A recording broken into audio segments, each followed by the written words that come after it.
Actor அஜித்தோட ஃபோட்டோவையும் grid மெத்தடில் draw பண்ணுங்கன்னு சொல்லி ஒருத்தவங்க கமெண்ட்டில் கேட்டிருந்தாங்க. ஸோ அதனால தான் இந்த வீடியோ மேக் பண்ணியிருக்கேன். ஸோ அது மட்டும் இல்லாமல் லாஸ்ட் டைம் எப்படி வந்து நம்ம கிரிட் செட் பண்ணுறதை பற்றி எப்படி டீட்டெயிலாக பார்த்தோமோ அதே மாதிரி இந்த வீடியோவில் பார்த்தீங்கன்னா ட்ராயிங் ஷீட்டில் கிரிட் மேக் பண்ணதுக்கப்புறம் அதில் இன்ச் பை இன்ச்சாக எப்படி வந்து ட்ரா பண்ணுறதுன்னு சொல்லி நான் ரொம்ப டீட்டெயிலாக இந்த வீடியோவில் நான் சொல்லியிருக்கேன். ஸோ வீடியோ முடிச்சா எண்டு வரைக்கும் பாருங்கள். So welcome to my channel. இப்போ தான் நம்ம சேனலுக்கு புதுசாக வரீங்கன்னா மறக்காம நம்ம சேனலை சப்ஸ்கிரைப் பண்ணிக்கோங்க, பக்கத்தில் இருக்க பெல் ஐக்கானை ப்ரெஸ் பண்ணிக்கோங்க. அப்போ தான் நான் போடுற ஒவ்வொரு புது வீடியோவோட அப்டேட்ஸும் உங்கள் நோட்டிஃபிகேஷன் வரும். ஸோ டைம் வேஸ்ட் பண்ணாமல் வாங்க வீடியோக்குள்ளே போகலாம். இந்த ஃபோட்டோவை தான் நான் சூஸ் பண்ணியிருக்கேன். ஸோ உங்களுக்கு பிடிச்சி நீங்கள் எந்த ஃபோட்டோ வேணாலும் நீங்கள் சூஸ் பண்ணிக்கலாம். இதுக்காண்டி ஃபோட்டோ சூஸ் பண்ணுறப்போ நீங்கள் வந்து முக்கியமாக கவனிக்க வேண்டியது வந்து அந்த ஃபோட்டோ வந்து ஓல்டு ஃபோட்டோவா இல்லை வந்து இப்போ ரீசெண்டாக எடுத்த ஃபோட்டோவான்னு செக் பண்ணிக்கோங்க. ஏன்னா வந்து நீங்கள் ரீசெண்டாக எடுத்த ஃபோட்டோவாக இருந்தால் நீங்கள் அப்படியே வச்சு நம்ம கிரிட் மேக் பண்ணலாம். இப்போ வந்து பிளாக் அண்ட் ஒயிட்டில் இந்த மாதிரி ரொம்ப ஓல்டான ஃபோட்டோவாக இருந்தது அப்படின்னா அதை வந்து ஸ்க்ரீனில் தெரியுது இந்த ரெமினி ஆப்பை யூஸ் பண்ணி நீங்கள் அது குவாலிட்டியை வந்து சேஞ்ச் பண்ணிக்கோங்க. ஓகேவா? எதுக்காக அப்படி பண்ணுறோம் அப்படின்னா வந்து இந்த ரொம்ப ஓல்டான ஃபோட்டோவிலலாம் அந்தளவுக்கு நமக்கு டீட்டெயிலிங் தெரியாது. பட் இந்த மாதிரி ரீசெண்டாக எடுத்த ஃபோட்டோவில் பார்த்தீங்கன்னா வந்து ரீசெண்டாக நான் சொல்கிறதுனா கலரில் உள்ள ஃபோட்டோவில் ஓரளவுக்கு நமக்கு தெரியும் விசிபிளாக. இந்த மாதிரி ஃபோட்டோவை வந்து இந்த ரெமினி ஆப்பில் வந்து நம்ம சேஞ்ச் பண்ணுறதுப்போ என்ன ஆகும் அப்படின்னா அதை வந்து ரொம்ப மாடிஃபை பண்ணி காட்டும். ஸோ அவுட்புட் நம்ம ட்ரா பண்ணி முடிக்கிறப்போ நமக்கே வந்து அதில் வந்து கொஞ்சம் டிஃப்ரென்ஸ் தெரியும். ஸோ வந்து அவங்களோட ஃபேஸில் உள்ள சின்ன சின்ன டிஃப்ரென்ஸ்லாம் வந்துடும். அதனால் வந்து நீங்கள் முடிஞ்ச வரைக்கும் பிளாக் அண்ட் ஒயிட் ஃபோட்டோ, அதுவும் ஓல்டு ஃபோட்டோவுக்கு மட்டும் நீங்கள் வந்து அந்த ரெமினி ஆப்பை யூஸ் பண்ணிக்கோங்க. மற்றபடி நார்மலான எந்த ஃபோட்டோ உங்கள் கையில் இருக்கோ அதை அப்படியே டேரெக்டாக கிரிட் ஆப்பை யூஸ் பண்ணி கிரிட் போட்டு அதுக்கப்புறம் நீங்கள் ட்ரா பண்ணலாம். இப்போ இந்த ஃபோட்டோவுக்கு வந்து நம்ம கிரிட் வந்து செட் பண்ணலாம். லாஸ்ட் டைம் நான் யூஸ் பண்ண அதே ஆப் தான் இப்போயும் நான் யூஸ் பண்ணுறேன். ஸோ கிரிட் மேக்கர் இந்த ஆப். ஸோ ஸ்டார்ட் கொடுத்துக்கோங்க. ஸோ அதில் வெர்டிக்கலாக இருக்குது அண்ட் நமக்கு தேவை A4 சைஸில் தான் நம்ம இன்றைக்கி வரைய போகிறோம். ஸோ அதனால் A4 சைஸில் கிளிக் பண்ணியாச்சு. ஓப்பன் கேலரி கொடுத்துட்டேன். நமக்கு எந்த ஃபோட்டோ தேவையோ அந்த ஃபோட்டோவை நம்ம இதில் ஓப்பன் பண்ண போகிறோம். ஸோ இதில் வந்து எல்லா இமேஜும் ஓப்பன் ஆகுதா? ஸோ அதில் வந்து நம்ம ரீசன்ட் ஃபோட்டோ கொடுத்து ஸோ இந்த ஃபோட்டோ எனக்கு வேணும். ஸோ அதை செலக்ட் பண்ணிவிட்டேன். கரெக்டான A4 சைஸில் அதுவே வந்து ஃபிட் ஆகிடும். ஸோ முன்னாடியே வந்து நம்ம ஃபோட்டோ வந்து A4 சைஸில் கட் பண்ணியிருக்கனால அப்படியே வந்து நமக்கு ஃபிட் ஆகிடுச்சு. ஸோ ஒருவேளை நம்மக்கிட்ட வந்து ஃபோட்டோ வந்து இந்த மாதிரி A4 சைஸில் இல்லை, ஒரு அன்ஈவனான ஒரு சைஸில் இருக்குது அப்படின்னா அதை வந்து எப்படி வந்து நம்ம கிரிட் செட் பண்ணுறதுங்கிறத நான் இப்போ சொல்லித்தரேன். ஸோ எக்ஸாம்பிளுக்கு நான் வந்து இன்னொரு ஃபோட்டோ காட்டுறேன் பாருங்கள். ஸோ இந்த ஃபோட்டோ பார்த்தீங்கன்னா வந்து ரொம்ப நீளமாக இருக்கும். இது ஒரு A4 சைஸ் கிடையாது. ஸோ இது ரொம்ப நீளமாக இருக்கா? இதை வந்து நம்ம ரெண்டு விதமாக பண்ணலாம். ஒன்று இதை வந்து கரெக்டாக வந்து A4 சைஸ்க்கு கட் பண்ணிவிட்டு அதுக்கப்புறம் A4 ஷீட் இந்த மாதிரி A4 ஷீட்டில் ட்ரா பண்ணலாம். அப்படி இல்லை அப்படின்னா இந்த A4 ஷீட்குள்ளேயே நமக்கு வந்து ஃபுல் சைஸும் வேணும் அப்படின்னா அது இந்த மாதிரி வரும். சைடில் இந்த சைடும் 2 கேப் இருக்கும். ஓகேவா? அதுக்கேற்ற மாதிரி எப்படி வந்து நம்ம கிரிட் லைனை வந்து செட் பண்ணுறது அப்படிங்கிறதையும் நான் இப்போ சொல்லித்தரேன். ஸோ இந்த ஃபோட்டோ வந்து நம்ம இப்போ அந்த கிரிட் ஆப்பில் ஓப்பன் பண்ணலாம். ஸோ கிரிட் ஆப்பை ஓப்பன் பண்ணிக்கிறேன். Vertical A4 size open. இந்த இமேஜை சூஸ் பண்ணதுக்கப்புறம் பார்த்தீங்கன்னா வந்து அதுவே வந்து A4 சைஸில் காட்டுதா? ஸோ இப்படி எடுத்து பார்த்தீங்கன்னா தெரியும் ஃபுல் ஃபோட்டோ வந்து பேக் சைடில் இருக்குது. நமக்கு வந்து கரெக்டாக A4 சைஸ்க்கு மட்டும்தான் அதுவே கட் பண்ணி காட்டுது. ஸோ இந்த சைஸில் எனக்கு வேணும், இது ஓகே அப்படின்னா நம்ம ஓகே கொடுத்துட்டோம்னா இந்த மாதிரி வந்துடும். ஓகேவா? ஆனால் நமக்கு ஃபுல் சைஸுமே வேணும் அப்படின்னா இதை A4 சைஸில் வரையினா இப்படியே வரைஞ்சலாம். ஆனால் எனக்கு ஃபுல் சைஸையுமே வந்து A4 ஷீட்டில் வேணும் அப்படின்னா அதை எப்படி சேஞ்ச் பண்ணுறது அப்படின்னு நான் சொல்லித்தரேன். ஸோ இப்போ பேக் வந்துக்கோங்க.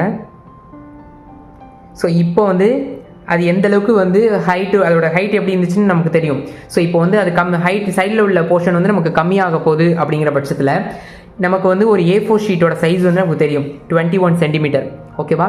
ஸோ அது வந்து இது 2 சைடும் கம்மியாகுது அப்படின்னா ஈக்குவலாக கம்மி பண்ணணும். ஈக்குவலானா இந்த சைடு ஒரு 5 கம்மி பண்ணுறோம் அப்படின்னா இந்த சைடு ஒரு 5 கம்மி பண்ணுங்கள்.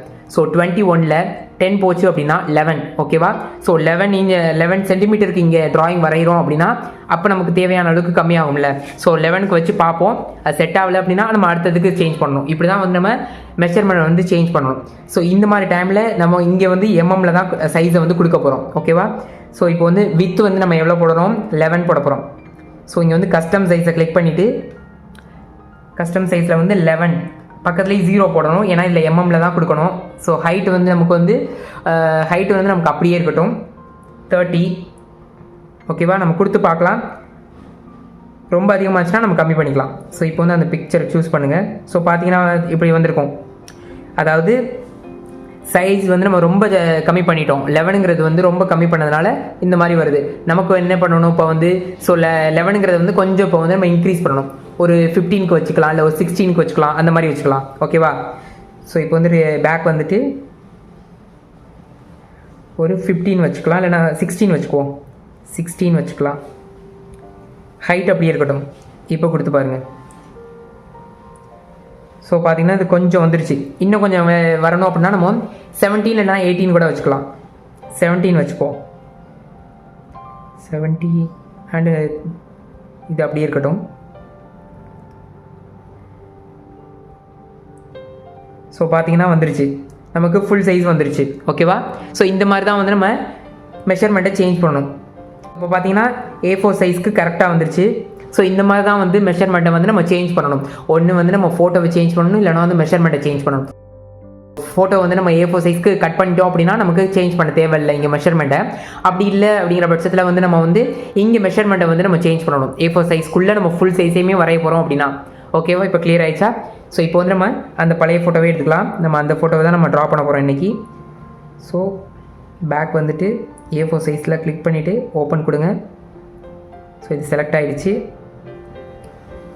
ஓகே கொடுத்துட்டேன். ஸோ எல்லாமே 2 சென்டிமீட்டரில் காட்டுது. நமக்கு 2 சென்டிமீட்டர் வேணாம், நமக்கு 1 சென்டிமீட்டர் கொடுக்கலாம். ஐ மீன் 10 mm கொடுக்குறோம். பார்த்தீங்கன்னா ரொம்ப டீட்டெயிலிங்காக வரையலாம் இந்த மாதிரி இருந்துச்சுன்னா. ஓகே, நமக்கு வந்து பிளாக் அண்ட் ஒயிட்டில் வேணாம், கலரில் மாற்றிக்கலாம். ஸோ பிளாக் அண்ட் ஒயிட் அதில் உள்ள டிக்கை எடுத்துட்டேன். அண்ட் நமக்கு வந்து இந்த ஒயிட் கலரில் உள்ள அந்த கிரிட் லைன் வந்து நமக்கு வேண்டாம். ஸோ இது கலரில் இருந்தால் இன்னும் கொஞ்சம் பார்க்க விசிபிளாக இருக்கும். ஸோ க்ரீனுக்கு மாற்றிட்டேன். ஓகே, இதை சேவ் கொடுத்தோம்னா சேவ் ஆகிடும். இல்லை நம்ம இப்படியே வச்சு வரைகிறதுனாலும் வரையலாம். என்ன கேட்டிங்கன்னா இப்படியே வச்சு வரைங்க. ஏன்னா வந்து சேவ் கொடுத்துட்டிங்க அப்படின்னா உங்களால் வந்து அதுக்கப்புறம் அந்தளவுக்கு ஜூம் பண்ண முடியாது. செஞ்சு காட்டுறேன் பாருங்கள். இங்கே பாருங்கள். ஸோ இந்தளவுக்கு தான் ஜூம் பண்ண முடியும், இதுக்கு மேலே போகாது. பட் இதில் பார்த்தீங்கன்னா நிறையா ஜூம் ஆகும். புரியுதா? ஸோ இந்த ஆப்லேயே வச்சு நீங்கள் ட்ரா பண்ணலாம். ஸோ இதை இப்படி வச்சிடலாம். இப்போ வந்து நம்ம ட்ராயிங் ஷீட்டில் வந்து கிரிட் மேக் பண்ணலாம். ஸோ இதுக்கு நான் சூஸ் பண்ணுற பேப்பர் பார்த்தீங்கன்னா வந்து இந்த பிரிஸ்டலோட அல்ட்ரா ஸ்மூத் பேப்பர் தான். ஸோ இதில் நம்மளால் வந்து ரொம்ப ரியாலிஸ்டிக்காக வந்து ஷேடிங்கை கொண்டு வர முடியும். ஸோ அதனால தான் நான் இதை ரீசன்ட் டேஸாக நான் அதிகமாக யூஸ் பண்ணிகிட்ருக்கேன். ஸோ இந்த பேப்பர் தான் இன்றைக்கி நம்ம யூஸ் பண்ண போகிறோம். உங்களுக்கு பேசிக்ஸ் தெரியும்னு நம்புகிறேன். ஸோ நேராக ஸ்கேலை வச்சு இந்த மாதிரி ஒரு சென்டிமீட்டருக்கு தான் நம்ம கொடுத்துருக்கோம் அளவுங்கிறனால 1 சென்டிமீட்டருக்கு தான் நம்ம மார்க் பண்ண போகிறோம் எல்லாமே. ஸோ கரெக்டாக வச்சு 20 சென்டிமீட்டர் வரைக்கும் வந்து பாயிண்ட் பண்ணுங்கள். இப்போ வர இந்த வீடியோவை நீங்கள் லைக் பண்ணாமல் பார்த்துருக்கீங்கன்னா தயவு செஞ்சு லைக் பண்ணிவிட்டு வீடியோ பாருங்கள். ஏன்னா நீங்கள் கொடுக்கக்கூடிய ஒவ்வொரு லைக்ஸ் தான் எனக்கான மோட்டிவேஷன்.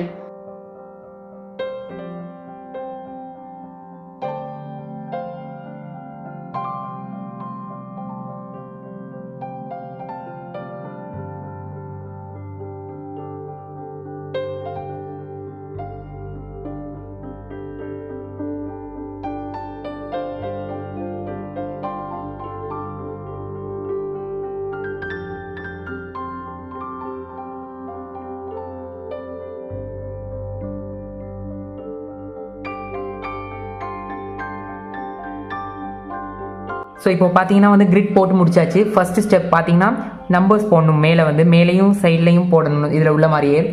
ஆனால் வந்து இங்கே பார்த்தீங்கன்னா நம்ம எடுத்துருக்க பிக் பார்த்தீங்கன்னா நம்ம ஃபுல் சைஸ்க்குமே வந்து ட்ரா பண்ணுற மாதிரி தான் எடுத்திருக்கோம். அதனால் என்ன பண்ண போகிறோம் அப்படின்னா ஒரு மேலே உள்ள அந்த ஒரு ரோவை மட்டும் விட்டுட்டு அதுக்கப்புறம் கீழே உள்ள ரோலேருந்து நம்ம நம்பர்ஸ் போடலாம். ஏன் அப்படின்னா நம்ம ஏதாவது ஒரு ட்ராயிங் பண்ணுறோம் அப்படின்னா மேலே கொஞ்சம் ஸ்பேஸ் இருந்துச்சுன்னா அதை பார்க்க வந்து லுக்காக இருக்கும். ஸோ இதுக்கு வந்து நம்ம மேலே டேப் போட்டுட்டும் பண்ணலாம், டேப் இல்லாமல் இப்போதைக்கு நம்பர்ஸில் நம்ம பண்ணலாம். இப்போ ஓகேவா? ஸோ ஃபர்ஸ்ட் வந்து பார்த்தீங்கன்னா ஃபஸ்ட்டு ரோவை எம்டியாக விட்டுருங்க. செகண்ட் ரோலேருந்து நான் நம்பர் போடுறேன். ஸோ இங்கே வந்து 1 2 3 இந்த மாதிரி ஃபுல்லாக போகணும்.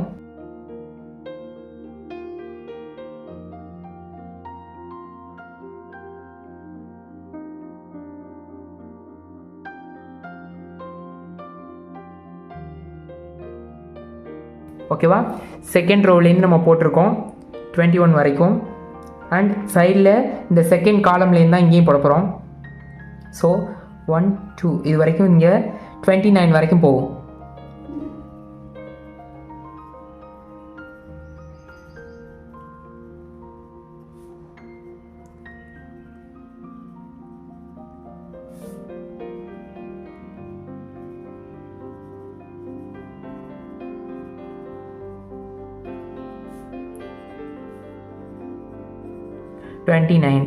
ஏன் 29 அப்படின்னா ஏன்னா நம்ம ஒரு ரோவே விட்டுட்டோமா, ஸோ அதனால் வந்து 29 தான் இருக்கும், 30 இருக்காது. இப்போ நம்ம ஒரு பாக்ஸ் வந்து எடுத்துக்கிட்டு நம்ம ட்ரா பண்ணுறோம் அப்படின்னா வந்து அதில் எதை நம்ம ட்ரா பண்ணணும், எங்கே ஆரம்பிக்கணும், எங்கே முடிக்கணும் அப்படிங்கிற ஃபுல் டீட்டெயில் தான் நான் இப்போ சொல்ல போகிறேன். ஸோ இதை மட்டும் நீங்கள் கவனமாக புரிஞ்சுக்கிட்டீங்க அப்படின்னா அடுத்தடுத்த பாக்ஸ் நீங்களாவே ட்ரா பண்ணலாம். ஓகேவா? ஸோ எக்ஸாம்பிளுக்கு வந்து நான் இந்த மாதிரி ஒரு பாக்ஸ் போட்டு நான் உங்களுக்கு ட்ரா பண்ணி காட்டுறேன், உங்களுக்கு ஈஸியாக புரியும். ஸோ இப்போ வந்து நம்ம ஐ வந்து ட்ரா பண்ணலாம். ஸோ ரேண்டமாக இதுக்கு நேராக உள்ள பாக்ஸை எடுத்துக்கிறேன். இங்கேருந்து நம்ம ஸ்டார்ட் பண்ண போகிறோம். அதே மாதிரி இந்த பாக்ஸில் இதை தான் நீங்கள் கவனிக்கணும். இங்கேருந்து நம்ம ஸ்டார்ட் பண்ணுறோம் அப்படின்னா வந்து ஸோ அதில் இந்த ஒரு பாக்ஸ் வரைய போகிறோம். இந்த பாக்ஸு இதில் வந்து ப்ளஸ் மாதிரி நீங்கள் ஞாபகம் வச்சுக்கோங்க. ஓகேவா? நீங்கள் எந்த ஒரு பாக்ஸை பார்க்குறதா இருந்தாலும் ப்ளஸ் மைண்டில் ஞாபகம் வச்சுக்கோங்க. ஸோ இந்த இன்றைக்கில் ப்ளஸ் போட்டோம்னா எப்படி இருக்குமோ அதே மாதிரி ஞாபகம் வச்சுட்டிங்கன்னா அந்த ப்ளஸில் எந்தெந்த போர்ஷன்லாம் எங்கெங்கே தண்டுது அப்படிங்கிறத நீங்கள் மைண்ட்லேயே பார்க்கலாம். ஸோ இங்கேருந்து ஸ்டார்ட் ஆகுது. இந்த கார்னரோட இங்கேருந்து இது சென்டர் பாயிண்ட் தானே, சென்டரை விட்டு இந்த சென்டர் பாயிண்ட்லேருந்து இந்த பாயிண்ட்டுக்குள்ளே தான் இந்த கர்வ் வந்து ஸ்டார்ட் ஆகுது. ஸோ நான் என்ன பண்ணுறேன், இதை ப்ளஸ் மாதிரி ஞாபகம் வச்சுக்கிறேன். உங்களுக்கு தெரியணுங்கிறதுக்காண்டி சும்மா ப்ளஸ் மாதிரி போட்டு காட்டுறேன். உங்களுக்கு புரியல அப்படின்னா நீங்களும் ப்ளஸ் மாதிரி கூட போட்டு வரையலாம். இந்த மாதிரி ப்ளஸ் மாதிரி ஞாபகம் வச்சுட்டு ஸோ இந்த போர்ஷன்லேருந்து இந்த போர்ஷனுக்குள்ளே தான் இந்த கர்வ் வந்து ஸ்டார்ட் ஆகுது. ஸோ இந்த கார்னருக்கு பக்கத்தில், ஸோ இந்த கார்னர்லேருந்து நான் ஸ்டார்ட் பண்ணுறேன். ஓகேவா? ஸோ இந்த மாதிரி தான் ட்ரா பண்ணணும். நெக்ஸ்ட் வந்து இதை எண்ட் பண்ணுறது பார்த்தீங்கன்னா வந்து கரெக்டாக இந்த பார்த்தீங்கன்னா இந்த போர்ஷன் இந்த கார்னருக்கும் இங்கே பக்கத்தில் முடியுது. இங்கே இந்த கார்னருக்கும் இந்த பக்கத்தில் இந்த கர்வ் வந்து முடியுது. ஓகேவா? இதையும் பாயிண்ட் பண்ணிக்கோங்க. டேரெக்டாக ட்ரா பண்ண வேணால் நீங்கள் பாயிண்ட் பண்ணிட்டு கூட வரையலாம்.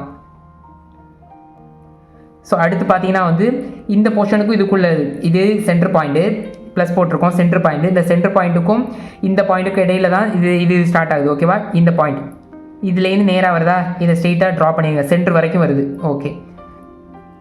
அதுக்கப்புறம் இந்த பாயிண்ட் இந்த இடத்துல வந்து ஜாயிண்ட் ஆகுது. அதாவது இந்த சென்டர் பாயிண்ட்டை விட்டு இந்த இடத்துல வந்து ஜாயிண்ட் ஆகுது இந்த பாயிண்ட். ஸோ இதை ஜாயின் பண்ணிடுங்க. ஸோ இந்த மாதிரி தான் வந்து ஒரு பார்ட்டையும் வந்து நம்ம ப்ளஸ் மாதிரி ஞாபகம் வச்சு அந்த ப்ளஸில் எங்கெல்லாம் டச் ஆகுதோ அதை வச்சு நம்ம வரையலாம். அடுத்து வந்து இதுதான் சென்டர் பாயிண்ட். இந்த சென்டர் பாயிண்டில் இந்த சென்டர் பாயிண்ட்டுக்கும் இந்த பாயிண்ட்டுக்கும் இடையில தான் இந்த கர்வ் வந்து ஜாயிண்ட் ஆகுது. ஸோ இந்த கர்வ் ஸோ இதுலேருந்து மேலேருந்து இங்கே கீழே கொண்டு வரோம். கர்வ் மாதிரி கொண்டு வரணும். ஸோ அவ்வளோதான். ஓகேவா? இப்போ இந்த கர்வ் வந்து கொண்டு வர்றது ஈஸியாகிடும். ஸோ இதுக்கு பேரலாக இந்த இடத்துல வந்து முடியுது. ஸோ இந்த பாயிண்ட்டுக்கும் இங்கே. ஸோ அதே மாதிரி இங்கே சென்டரில் தான் வந்து டேர்ன் ஆகுது. ஸோ இங்கே சென்டரில் வந்து டேர்ன் ஆகுது. ஓகேவா? அண்ட் இதோட சைஸ் வந்து இந்த அளவுக்கு இருக்குது.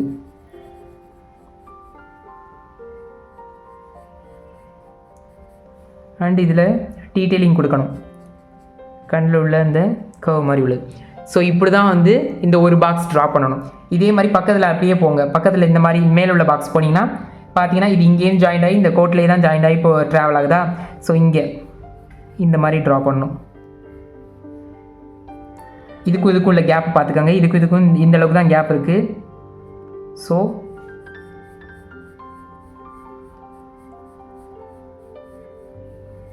இந்த மாதிரி. ஸோ அதே மாதிரி மேலே உள்ள கேப் இவ்வளோ தான் இருக்குது கேப்பு. ஸோ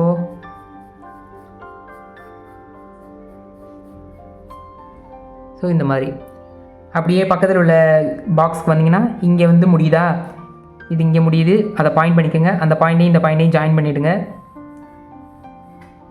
அதே மாதிரி கீழே இந்த இடத்துல முடியுது. இது சென்டர் பாயிண்ட்டு.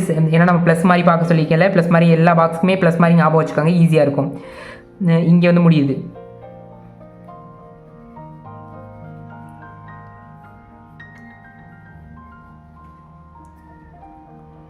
அதே மாதிரி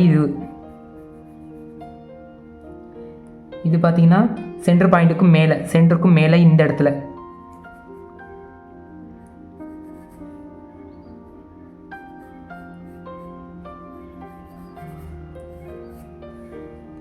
அதே மாதிரி இந்த கருவிழி பார்த்தீங்கன்னா இந்த கோட்லேயே தான் வந்து டச் ஆகுது. அதே மாதிரி இது இந்த கோட்டில் டச் ஆகலை, ஆனால் பக்கத்தில் இருக்குது. அண்ட் அதில் உள்ள சின்ன சின்ன டீட்டெயிலிங் கர்வ் மாதிரி இந்த மாதிரி இருக்குது.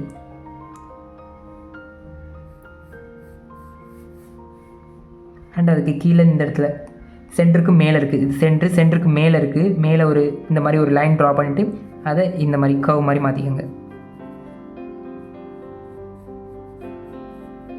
ஸோ அதே மாதிரி அப்படியே மேலே கொண்டு போங்க. அந்த கர்வை எங்கே ஸ்டார்ட் ஆகுது எங்கே எண்ட் ஆகுதுங்கிறத பாயிண்ட் பண்ணிவிட்டு அதை ஜாயின் பண்ணாலே போதும் கரெக்டாக.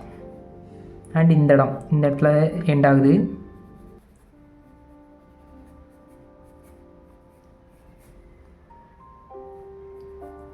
இது அப்படியே நேராக கீழே வந்து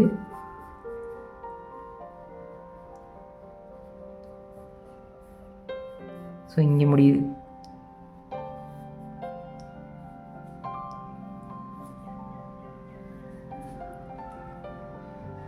ஸோ அதே மாதிரி இதுக்கு நேராக வந்து சென்டர் வரைக்கும் வருது.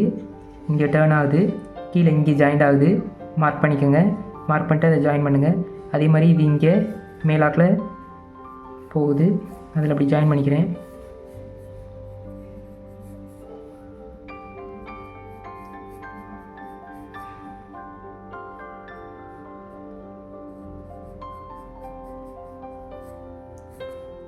ஸோ இப்போ கண்ணு ட்ரா பண்ணியாச்சு. ஸோ இதே மாதிரி தான் வந்து மேலே ஐப்ரோவும் போகணும். ஐப்ரோவுக்கு வந்து எப்படின்னா இங்கே பாருங்கள், இங்கே ஸ்டார்ட் ஆகுது, இங்கே எண்ட் ஆகுது. அதை மட்டும் போட்டால் போதும். இங்கே இங்கே இங்கே இதை அப்படியே ஜாயின் பண்ணிடுங்க. அந்த லைட்டாக வர்ற போர்ஷனையும் நீங்கள் மார்க் பண்ணணும். டார்க்காக வர்றதை நீங்கள் டார்க்காக கூட லைட்டாக போட்டுக்கலாம். பட் லைட் போர்ஷனே லைட்டாக இந்த மாதிரி போட்டுக்கோங்க.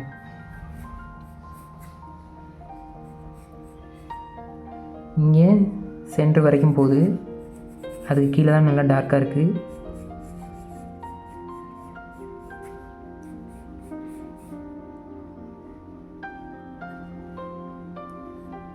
இங்கே இது வரைக்கும் இருக்குது.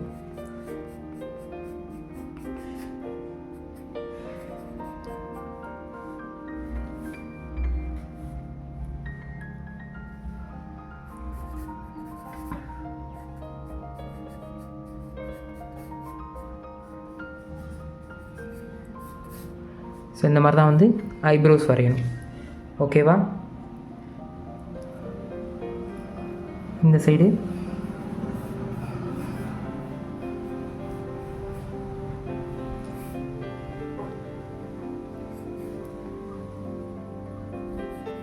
ஸோ இப்படி தான் வந்து நம்ம ஒரு பாக்ஸும் ட்ரா பண்ண போகிறோம். ஸோ உங்களுக்கு புரிஞ்சிருக்கும்னு நம்புகிறேன்.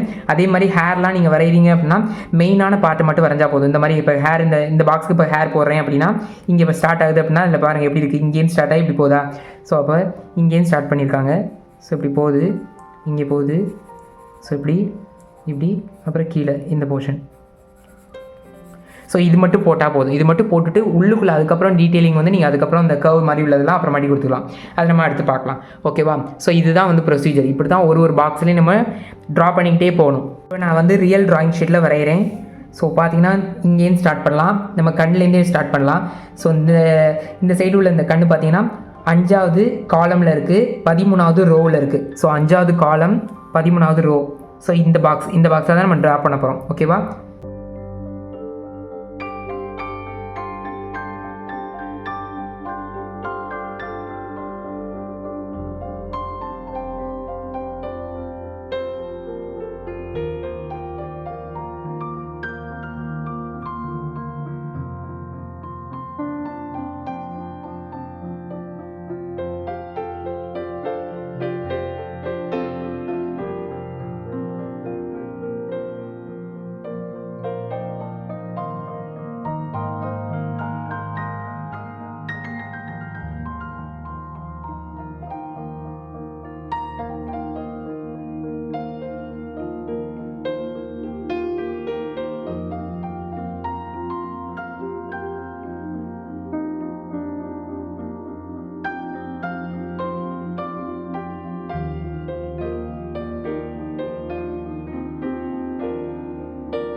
ஸோ இப்போ நமக்கு தேவையான அவுட்லைன் வந்து ட்ரா பண்ணி முடிச்சாச்சு. எப்படி வந்திருக்குன்னு பாருங்க.